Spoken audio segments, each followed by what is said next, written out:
So you coined the phrase puro. What is the difference between puro and our traditional understanding of OCD? Patients came in believing that they had OCD, but they didn't engage in any observable rituals like hand washing or checking a stove or light switches. And they had these intrusive thoughts that created the same amount of terror as someone with an observable ritual. But their rituals just involved mental escapes. Their undoing response was in their own mind to use logic and reason to try to extricate themselves from their brain's sort of presented possible emergency. And so is puro a real diagnosis, or is it a nickname? The technical term is actually called non-observable ritualizers. But for my patient's sake, they really like the idea of having this term that distinguished them from people who had these observable rituals. It made for great television to show someone washing their hands like a surgeon for just having touched a doorknob.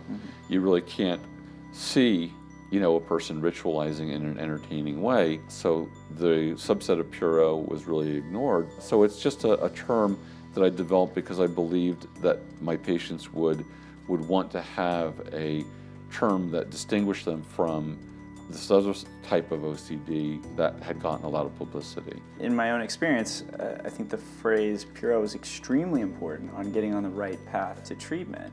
Because of what is understood about OCD in mainstream media, there seems to be, generically speaking, a cause and effect. So, if I'm afraid of germs, I wash my hands or I don't shake your hand.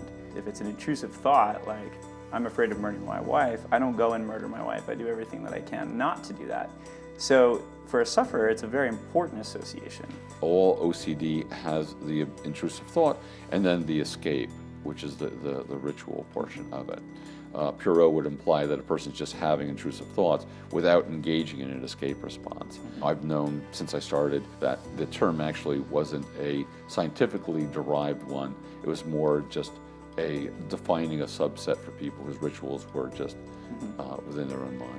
I mean, I think I could confidently say on behalf of the OCD community that that was a very important and valuable contribution to create that nickname, because that provided an avenue for understanding, especially when you're up against a mainstream media that's telling you something very different as to what OCD is.